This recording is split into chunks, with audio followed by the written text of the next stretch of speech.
இந்த படத்தோட ஸ்டார்ட்டிங் சீன்லயே பாம்பேவே தன்னோட கண்ட்ரோல்ல வச்சிருக்காரு கமல். அது மட்டும் இல்லாம இவர் கூட நாசர், ஜோ இப்படி ஏகப்பட்ட கூட்டங்கள் இருக்காங்க. இவங்க எல்லாருமே ஒரு டீமா சேர்ந்து ரொம்ப வருஷத்துக்கு முன்னாடி ஒரு மிகப்பெரிய கேங்ஸ்டரா வாழ்ந்து நிக்கிறாங்க. சோ கண்டிப்பா இவங்களுக்கு எதிரின்னு அப்படின்னு ஒருத்தன் இருப்பான். அந்த எதிரி கூட இருக்கக்கூடாது, நம்ம மட்டும் தான் இருக்கணும் அப்படின்னு நாசர் வந்து ஒரு சமரச மீட்டிங்கை ஏற்பாடு பண்றாரு. ஆனா கமலுக்கு இது சுத்தமா விருப்பம் இல்ல. ஆனா நாசர் அந்த ஆப்போசிட் கேங் லீடரை கூப்பிட்டு கடைசியில நம்ம 2 பேரும் பிரச்சனை இல்லாம ஒத்துமையா வேலை செய்வோம் அப்படின்னு சமரசம் பேசுறாங்க. ஆனா அந்த ஆப்போசிட் கேங் காரனும் போலீஸ்காரனுக்கு இந்த கமல் கூட்டம் எங்க தான் இருக்கு அப்படின்னு சொல்லி ஒரு துப்பு குடுத்துறான். சோ இதனாலே போலீஸ்காரங்க எல்லாருமே அந்த பில்டிங்கை சுத்தி ரவுண்ட் அப் பண்றாங்க. இப்ப கமலுக்கு என்ன பண்றதுன்னு தெரியல. அவர் தப்பிச்சு ஆகணும் அப்படின்னு அங்கே கன் ஃபயர் ஷாட் நடக்குது. அப்ப அந்த பில்டிங்ல ஏகப்பட்ட மக்கள் இருக்காங்க. அந்த மக்களுக்கு எதுவும் ஆயிடக்கூடாது அப்படின்னு சொல்லி கமல் நினைக்கிறாரு. ஆனா எதிர்பாராத விதமா பேப்பர் போடுற ஒருத்தர் மேல குண்டடிப்பட்டு அவர் இறந்துறாரு. அவரோட சின்ன குழந்தை தன்னோட அப்பாவை இழந்துட்டு அங்கே கத்தி அழுதுட்டு இருக்கு. கமல் அங்கிருந்து தப்பிக்கும் போது அந்த சின்ன குழந்தைய பாக்குறாரு. இந்த துப்பாக்கி சூட்ல தான் அந்த பையனோட அப்பாவை இழந்துட்டான் போல அப்படின்னு அந்த பையன் அங்கிருந்து தூக்கிட்டு ஓடுறாரு. சோ போலீஸ்காரங்கிட்ட இருந்து கமலும் அவங்களோட கேங் எல்லாருமே சேஃபா தப்பிச்சிடுறாங்க. இருந்தாலும் கமலுக்கு ஒரு குண்டடிப்பட்டுருது. அந்த பையனோட உடம்புலயும் ஒரு குண்டடிப்பட்டதால இவங்க எல்லாமே ட்ரீட்மெண்ட் எடுக்கிறாங்க. அப்பதான் சின்ன பையன் கிட்ட கமல் விசாரிக்கிறாரு, உனக்கு யாருன்னா சொந்தக்காரங்களா இருந்தா சொல்லு, நான் போய் அங்க விட்டுறேன் அப்படின்னு. அந்த பையனுக்கு யாருமே கிடையாது. ஆனா அந்த சின்ன பையன், எனக்கு ஒரே ஒரு தங்கச்சி இருக்கா, அவ பேர் சந்திரா,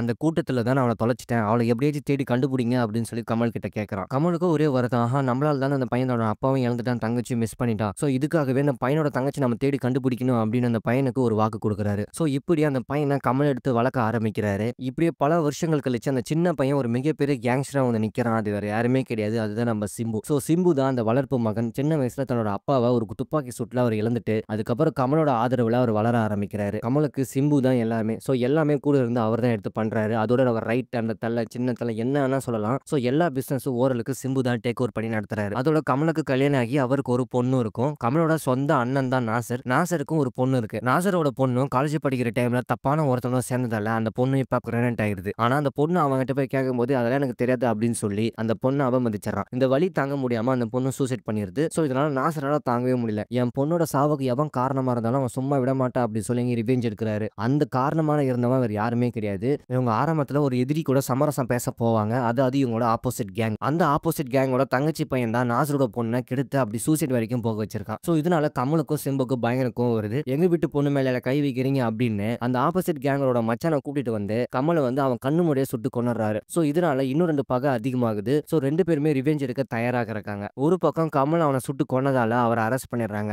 சோ அவர் ஜெயிலுக்குள்ள போயிட்டு வெளிய இருக்கிற பிசினஸ்லாம் யார் எடுத்து நடத்துவா அப்படின்ற ஒரு கேள்வி ஒண்ணு இருக்கு. அந்த பொறுப்பை நம்ம கமல் சிம்பு கிட்ட கொடுத்துட்டு போறாரு. இனிமே இவன் தான் எல்லாமே, நான் உள்ள இருப்பேன் வெளிய இருப்பான் அப்படின்னு மொத்த பொறுப்பையும் சிம்பு கிட்ட கொடுத்துட்டு போறாரு. இந்த விஷயம் அவங்களுக்கு சீனியரா இருக்க யாராலையும் தாங்க முடியல. ஏன்னா சிம்பு வந்து சின்ன பையன், நேத்து வந்தவனுக்கு எல்லா பொறுப்பும் கொடுத்தா எப்படின்னு ஆளுக்கு கொந்தளிக்க ஆரம்பிக்கிறாங்க. அதுலயும் குறிப்பா கமலோட அண்ணன் நாசருக்கு இது சுத்தமா பிடிக்கவே இல்ல. சோ எப்படியாச்சும் நான் அந்த இடத்துக்கு வந்து ஆகணும் அப்படின்னு சொல்லி அவரும் ஒரு வெறியில தான் இருக்காரு. சோ கமல் உள்ள போனதால எல்லா வேலையும் நம்ம சிம்பு தான் எடுத்து கட்டி பண்றாரு. அது மட்டும் இல்லாம ஒரு குட்டி கேங்ஸ்டராவே மாறிட்டு இருக்காரு. சோ இப்ப கமலும் ஜெயிலுக்குள்ள இருக்காரு. சிம்பு வெளிய நின்னு எல்லாமே பார்த்துட்டு இருக்காரு. அந்த சமயத்துல தான் கமலோட பொண்ணு திடீர்னு காணாம போகுது. அப்ப நாசர் பொண்ணு மாதிரி இந்த பொண்ணுக்கு ஏதோ ஆயிடுமோ அப்படின்னு சொல்லி சிம்பு பயங்கரமா தேடுறாரு. அப்பதான் நாயகனோட பொண்ணு அவர் கூட வேலை செய்யற ஒருத்தனோட பையனையே லவ் பண்ணிருக்காங்க. சோ இந்த விஷயத்த அவங்களும் சிம்பு கிட்ட எடுத்து சொல்றாங்க. அது மட்டும் இல்லாம எப்படியாச்சும் நீங்க தான் எங்களை சேர்த்து வைக்கணும் அப்படின்னு பிடிவாதமா இருக்காங்க. சோ சிம்புக்கு என்ன பண்றதுன்னு தெரியல. சரி இவருக்கும் ஒரு தங்கச்சி மாரி தான் அப்படின்னு அந்த பொண்ணோட கல்யாணத்துக்கு இவர் கேரண்டி கொடுக்குறாரு. இப்ப நாயகனும் ஜெயில இருந்து வெளியே வந்த பார்த்து உங்க பொண்ணு ஒருத்தனை லவ் பண்றா அப்படின்ற விஷயத்த போட்டு உடைக்கிறாரு. கமலுக்கு ஆரம்பத்துல கோவம் தான். சரி இருந்தாலும் பொண்ணோட விருப்பம் தானே நம்ம விருப்பம் அப்படின்னு அந்த கல்யாணத்துக்கு ஓகே சொல்றாரு. கல்யாணமும் ரொம்ப தடபுடலாம் நடக்குது. இருந்தாலும் இந்த இடத்துல நாசருக்கு ஒரு சின்ன கோவம். தன்னோட பொண்ணு உயிரோட இருந்திருந்தா தான் பொண்ணுக்கு இப்படி கல்யாணம் பண்ணி பார்த்திருப்பேனே அப்படின்னு அவர் ஃபீல் பண்றாரு. அது மட்டும் இல்லாம என் தம்பிக்கு அப்புறம் நான் தான் எல்லாமே வருவேன் அப்படின்ற ஒரு ரிவெஞ்ச் அவருக்கு இருக்கு. இப்படி எல்லாருமே அவங்கவங்க நெஞ்சுக்குள்ள ஏதோ ஒரு வன்மத்தை வச்சுக்கிட்டு தான் சுத்திட்டு இருக்காங்க. அப்பதான் இந்த மாதிரியான ஒரு சமயத்துல தான் நாயகனும் அவரோட டீமோட கார்ல போயிட்டு இருக்காங்க. அப்ப திடீர்னு அவரோட எதிரிகள் எல்லாமே 2 கார்ல வந்து நாயகனை சுட ட்ரை பண்றாங்க.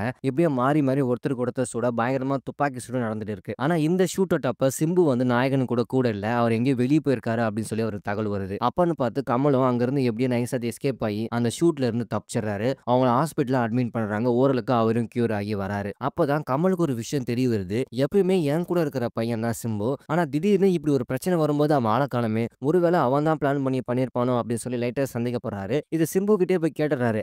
ஆனா அவரால அதை தாங்கவே முடியல. இத்தனை நாளா நான் உங்களை சொந்த அப்பா மாதிரி தான் நினைச்சிட்டு இருக்கேன். ஆனா என்னைய பார்த்து இப்படி கேட்டீங்களா அப்படின்னு சொல்லி அவர் ஃபீல் பண்றாரு. சரி நான் கேட்டது தப்பு தான். அப்ப எனக்கு துப்பாக்கி சூடு நடக்கும்போது நீ எங்க இருந்த அப்படின்னு கேட்கும்போது உங்க ஒய்ஃப் தான் ஹாஸ்பிட்டலுக்கு கூட்டிட்டு போனாங்க. உங்க பொண்ணுக்கு அபார்ஷன் ஆயிடுச்சு. அது விஷயமா தான் நாங்க போனோம் அப்படின்னு எஸ்டிஆர் சொல்றாரு. அப்ப ஒய்ஃப் இந்த விஷயத்தை கன்ஃபார்ம் பண்றாங்க. கமலுக்கு ஒரே கஷ்டமா போயிடுது.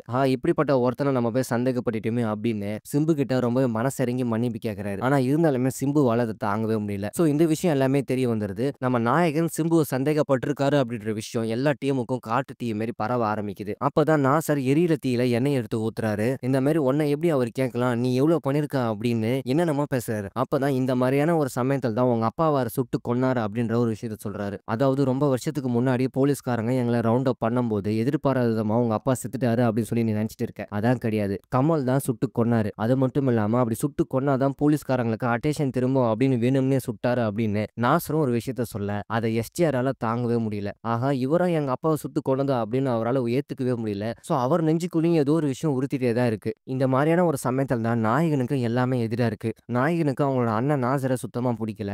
அதுவும் எஸ்டிஆர் என்னோட அப்பாவோட சாவுக்கு நாயகன் தான் காரணம் அப்படின்னு சொல்லி அவர் வேற நினைச்சிட்டு இருக்காரு. எல்லாருமே அவர் இடத்துக்கு வர போட்டி மேல போட்டி போடுறாங்க. இந்த பிரச்சனைலாம் போயிட்டு இருக்கிற இந்த சமயத்துல தான் நம்ம கமலோட ஒய்ஃப் வந்து இவருக்கு நல்லாகி வந்துட்டாருன்னா, நான் இமயமலையில இருக்கிற ஒரு சிவன் கோயிலுக்கு வரேன் அப்படின்னு சொல்லி வேண்டிட்டு இருப்பாங்க. சோ அதனாலே கமல் தன்னோட ஒய்ஃபோட ஆசைய நிறைவேத்தணும் அப்படின்றதுக்காக நாசர் அவங்களோட கேங் எல்லாமே கூட்டிட்டு இமயமலைக்கு ஒரு ட்ரிப் மாரி கிளம்பி போறாரு. அப்படி போகும்போது தான் ஒரு வியூ பாயிண்ட்ல கார் நிறுத்தி எல்லாரும் ரசிக்கிறாங்க. அப்ப அந்த சமயம் பார்த்து கமலுக்கு பின்னாடி நாசர் கன்னோட நிக்கிறாரு. அப்பதான் அவருக்கு ஒரு விஷயமே புரிய வருது. இவங்க எல்லாருமே துரோகிகள் ஆகிட்டாங்க அப்படின்னு. சோ இப்ப ஒருத்தருக்கு ஒருத்தர் மாறி சண்டை போட எதிர்பாராத விதமா ஒரு குண்டு கமல் மேல பட்டுருது. அப்ப அந்த இடத்துக்கு தான் நம்ம சிம்பு வராரு. சோ சிம்புவும் எப்படியாச்சும் கமல சாவடிக்கணும் அப்படின்னு சொல்லி தான் பார்க்குறாரு. ஏன்னா சின்ன வயசுல அவரோட அப்பாவோட சாவுக்கு காரணம் கமல் தான் அப்படின்னு சொல்லி அவர் நினைச்சிட்டு இருக்காரு. சோ இதனாலேயே இவங்க 2 பேருக்கும் சண்டை வந்து அந்த மிகப்பெரிய ஒரு மலை மேல இருந்து நம்ம சிம்பு கமல தள்ளி விட்டுறாரு. சோ இதுக்கப்புறம் நம்ம நாயகனோட சாப்டர் இங்கேயே முடியுது. இதுக்கப்புறம் எல்லா பொறுப்பும் நம்ம சிம்பு கிட்ட தான் போகுது. இனிமே அவர் தான் அடுத்த நாயகனாவே உருவெடுக்கிறாரு. சோ எல்லாமே நம்ம கமலோட கண்ட்ரோல்ல இருந்துச்சோ எல்லாத்தையும் டேக் அப் பண்ணி நம்ம சிம்பு வந்து அவரோட கைக்குள்ள கொண்டு வராரு. இதுக்கப்புறம் அவர் தான் ரங்கராய சத்திவேலாவே மாறுறாரு. ஆனா இங்க நம்ம ஒரிஜினல் நாயகன் இறந்துட்டா எப்படி இந்த கதை நகரும்? அவர் கடைசியில இறக்காம அங்கிருந்து எப்படியோ தப்பிச்சிடுறாரு. அப்படி பனி பாறையில சிக்கி தப்பிக்கும் போது தான் அங்க இருந்த புத்தரோட சீடர்கள் எல்லாமே சேர்ந்து அவரை காப்பாத்தி ஓரளவுக்கு அவரை கொண்டு வராங்க. சோ இப்படியே 2 வருஷம் கழிச்சு நம்ம கமல் நேபாளத்துல இருந்து எல்லா வித்தைகளையும் கத்துக்கிட்டு மறுபடியும் கம்பேக் கொடுக்குறாரு. இந்த பக்கம் நம்ம சிம்பு மிகப்பெரிய ஒரு தாதா கேங்ஸ்டரா மாறி கோவாவே தன்னோட கண்ட்ரோல வச்சிருக்காரு. சோ ஒரு பக்கம் கமல் ரிவெஞ்சுக்காக திருப்பி வராரு. நம்ம சிம்புக்கு தெரிய வந்துருச்சு கமல் இன்னும் உயிரோட தான் இருக்காரு. கண்டிப்பா நான் தேடி வருவோம் அப்படின்னு. சோ அவரும் ஒரு பக்கம் தயாரா இருக்காரு. என்னதான் நாயகனுக்கு பழி வாங்கணும் உணர்வு அப்படின்னு ஒண்ணு இருந்தாலுமே அவரோட ஃபேமிலி என்ன ஆச்சு அப்படின்னு சொல்லி ஒரு சின்ன கவலை அவருக்கு இருக்கு. அவர் ஃபேமிலி பத்தி விசாரிக்கும் போது தான் அவங்களோட ஒய்ஃப்க்கு தலையில ஒரு சின்ன அடிபட்டதால பழசு எல்லாமே மறந்துட்டாங்க. அவங்க பொண்ணுக்கு ஒரு அழகான ஒரு குழந்தையும் பொறந்திருக்கும். சோ ஓரளவுக்கு அவங்க சேஃபா தான் இருக்காங்க. இருந்தாலும் ஒய்ஃப்க்கு இப்படி ஆயிடுச்சு அப்படின்றத அவரால தாங்கவே முடியல. சோ இதனாலேயே அவங்க குடுத்தத நான் திருப்பி குடுக்கணும் அப்படின்னு நாசரையும் எஸ்டிஆரையும் தேடி அவர் கோவாக்கு கிளம்பி போறாரு. அவரோட முதல் டார்கெட்டே அவரோட அண்ணன் நாசர் தான். சோ நாசர் பின்னாடியே ஃபாலோ பண்ணி அவர ஒரு இடத்துல லாக் பண்றாரு. அந்த சமயத்துல தான் நீ எனக்கு கூட பொறந்த அண்ணா நீ எனக்கே இப்படி துரோகம் பண்ணிருக்க அப்படின்னு அண்ணன் கூட பார்க்காம அவரை சுட்டு கொன்னுறாரு. சோ துரோகியோட கணக்குல ஒருத்தன் விக்கெட் ஆயிட்டாரு. இன்னும் இருக்கிறது சிம்பு மட்டும்தான். ஆனாலுமே இன்னொரு பக்கம் சிம்புக்கு கமல் மட்டும் எதிரி கிடையாது. ஏன்னா ஆரம்பத்துல நம்ம நாசரோட பொண்ணை சூசைட் பண்ணியிருப்பாங்க. சோ அதுக்கு காரணமா இருந்த ஒருத்தனை சுட்டு கொன்னு இருப்பாங்க. அதாவது ஆப்போசிட் கேங்கோட மருமக. அந்த ஆப்போசிட் கேங்கோட மருமகனுக்கு ஒரு தம்பி இருப்பான். அவன் ரிவெஞ்சுக்கு வரான். ஏன் அண்ணனே நீங்க சுட்டு கொன்னுட்டீங்களா நான் வரேன்டா அப்படின்னு சிம்பு எப்படியாச்சும் சாகடிக்கணும் அப்படின்னு ஒரு பக்கம் அந்த டீமும் ரிவெஞ்சுக்கு வருது. ஒரு பக்கம் கமலும் ரிவெஞ்சுக்கு வராரு. சோ இப்ப 2த்தையுமே நம்ம எஸ்ஆர் இப்ப ஃபேஸ் பண்ணி ஆகணும். ஆனா கமல் கொஞ்சம் கொஞ்சமா நம்ம சிம்புவோட சாம்ராஜ்யத்தை அழிச்சிட்டே வராரு. அது அவருக்கு நல்லாவே தெரியுது. சோ இங்க இருந்தா சேஃப் கிடையாது. நம்ம எப்படியாச்சும் இந்த கோவா விட்டு தப்பிச்சாகணும் அப்படின்ற சமயத்தில் தான் அந்த ஆப்போசிட் கேங் லீடரோட ஆளுங்க நம்ம சிம்புவை கடத்தி வச்சு கொலை பண்ண பாக்குறாங்க. ஏன் தம்பியை நீ சுட்டு கொன்னுவியாடா அப்படின்னு. சோ இதனால சிம்புக்கும் அந்த ஆப்போசிட் கேங் லீடருக்கும் பயங்கரமா சண்டை நடக்குது. ஒரு கட்டத்துக்கு மேல எல்லாத்தையும் அடிச்சு போட்டு அங்க இருந்து தப்பிச்சாரு. அப்போதான் நம்ம நாயகனை ஒரு போலீஸ்காரரை வந்து மீட் பண்றாரு. அவர் தான் அசோக் செல்வன். அசோக் செல்வனை பொறுத்த வரைக்கும் நம்ம கமல் கிட்ட ஒரு டீல் பேசுறாரு. நீங்க எல்லாத்தையும் விட்டுறணும். அதுக்கு பதிலா நீங்க இது வரைக்கும் என்னெல்லாம் தப்பு பண்ணீங்க, எந்தெந்த கேங்ஸ்டர்லாம் எங்கெங்க இருக்காங்க எல்லா துப்பையும் எனக்கு நீங்க கொடுத்தீங்கன்னா நான் உங்களுக்கு உதவி பண்ணுவேன் அப்படின்னு ஒரு டீல் பேசுறாங்க. இந்த டீலுக்கு கமலுக்கு பிடிச்சிருக்கு. ஏன்னா அவர் வாழ்க்கையில இழக்கக்கூடாதெல்லாம் இழந்துட்டாரு. இதுக்கப்புறம் மிச்சம் இருக்கிறது ஒரே ஒரு பழி வாங்கணும் எண்ணம் மட்டும்தான். அதுவும் நடந்துருச்சுன்னா நான் எல்லாமே விட்டுட்டு நான் சரண்டர் ஆயிடுறேன் அப்படின்னு கமலும் ஒரு முடிவுக்கு வராரு. அப்பன்னு எதிர்பாராத விதமா நம்ம நாயகன் மேல ஒரு அட்டாக் நடக்குது. அந்த அட்டாக்ல நம்ம நாயகனுக்கு பயங்கரமா அடிபட்டுருது. சோ நம்ம அசோக் செல்வன் தான் சேஃபா அவரோட வீட்டுக்கு கொண்டுட்டு போய் அவருக்கு தேவையான ட்ரீட்மெண்ட் எல்லாமே பண்றாரு. நம்ம அசோக் செல்வனோட ஒய்ஃபும் ஒரு டாக்டர் தான். சோ அவங்க தான் எல்லாமே தேவையான ட்ரீட்மெண்ட் எல்லாமே பண்றாங்க. அந்த சமயத்துல தான் அந்த போலீஸ்காரனோட ஒய்ஃபும் நம்ம கமலும் ஒருத்தருக்கு ஒருத்தர் பேச ஆரம்பிக்கிறாங்க. நீ யாரு அப்படின்னு. அப்பதான் நான் சின்ன வயசுல ஒரு துப்பாக்கி சூட்ல இருக்கும்போது, இந்த அசோக்கோட அப்பா தான் என்ன தூக்கிட்டு வந்தாரு. அவரு தான் என்ன வளர்த்தாரு அப்படின்னு எல்லா விஷயத்தையும் சொல்றாங்க. அப்பதான் கமலுக்கு ஒரு விஷயமே புரிய வருது. சின்ன வயசுல நம்ம சிம்புவோட தங்கச்சி வேற யாருமே கிடையாது. இவங்க தான் சந்திரா தான். ஸோ சிம்புவோட சின்ன வயசுல காணாம போன தங்கச்சி கிடைச்சிடுறாங்க. இந்த விஷயத்த எப்படியாச்சும் சிம்பு கிட்ட சொல்லணும் அப்படின்னு நாசரோட ஃபோன் மூலியமா அவருக்கு ஒரு மெசேஜ் பண்றாரு. இந்த மாரி உங்க அப்பா சின்ன வயசுல இறந்து போனார்ல, அந்த இடத்துக்கு வா. நான் உன்கிட்ட கொஞ்சம் பேசணும் அப்படின்னு சிம்புவ அந்த இடத்துக்கு தனியா வர வைக்கிறாரு. ஸோ இப்ப கமல், சிம்பு 2 பேருமே அந்த இடத்துல தனியா இருக்காங்க. 2 பேத்துக்குமே சண்டை ஆரம்பிக்குது. பயங்கரமா ஒருத்தருக்கு ஒருத்தர் சண்டை போட்டா பயங்கரமா 2 பேத்துக்கும் அடிபட்டுருது. அப்பதான் அந்த இடத்துக்கு அவரோட தங்கச்சி அவங்க வர சொல்லியிருப்பாங்க. அந்த இடத்துல அண்ணா அப்படின்னு சொல்லி கத்திட்டு வரும்போது தான் ஏதோ ஒரு பொண்ணு குரல் கேட்குது அப்படின்னு அமைதியாவாங்க. அப்பதான் கமல் ஒரு விஷயத்த சொல்லுவாரு. "நீ சின்ன வயசுல காணாம போன தங்கச்சிய நான் கொண்டுட்டு வருவேன் அப்படின்னு சொல்லி உனக்கு வாக்கு குடுத்தேன் பார்த்தியா? அந்த வாக்க இப்ப நான் நிறைவேத்துறேன். இவ தான் உன் சின்ன வயசு தங்கச்சி சந்திரா" அப்படின்னு தன்னோட தங்கச்சிய அவருக்கு அறிமுகப்படுத்துறாரு. அந்த சமயம்னு பார்த்தா அந்த ஆப்போசிட் கேங்கார ஒருத்தன் நம்ம சிம்புவ சுட்டுர்றான். அவருக்கு உயிர் போற நிலைமையில ஆபத்துல இருக்காரு. ஸோ ஒரு கட்டத்துக்கு மேல சந்திராவும் நம்ம சிம்புவும் மீட் பண்றாங்க.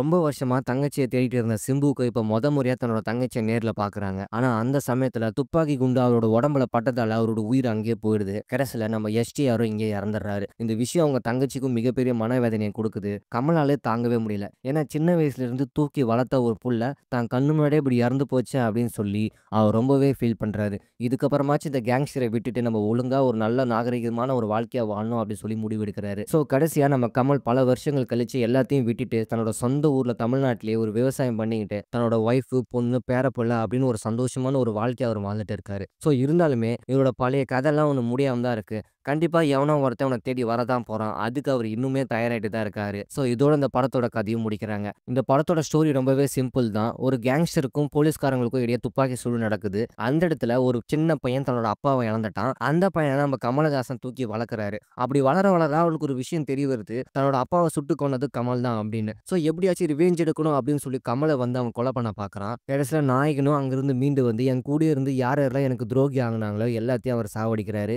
ஸோ ரொம்பவே ஒரு சிம்பிளான ஸ்டோரியா தான் இருக்கு. ஸோ இதுல த்ரிஷா எங்க ஆளே காணோம் அப்படின்னு சொல்லி நீங்க நினைப்பீங்க. த்ரிஷா வந்து கமலுக்கு ஒரு கீப்பா தான் வருவாங்க. அவங்களோட ரோல் அந்த அளவுக்கு முக்கியமான ரோலாவே இந்த படத்துல குடுக்கல. ஸோ அதனால தான் இந்த கதையில நான் மென்ஷனும் பண்ணல. ஸோ த்ரிஷாவோட ரோல் அந்த அளவுக்கு ஒரு மாற்றத்தை ஏற்படுத்தல. ஸோ கண்டிப்பா ஒரு நல்ல ஒரு டைம் பாஸான படம் நீங்க பார்க்கணும். கமலஹாசன், மணிரத்னம், எஸ்ஆரோட காம்பினேஷனுக்காக நீங்க படம் பார்க்கணும் அப்படின்னு நீங்க நினைச்சீங்கன்னா மறக்காம அந்த படத்த நீங்க பார்க்கலாம். ஸோ இதான் அந்த படத்தோட கதை. தங் லைஃப் படத்தோட story review and explain movie உங்களுக்கு பிடிச்சிருந்தா மறக்காம நம்ம சேனல் நீங்க சப்ஸ்கிரைப் பண்ணிடுங்க.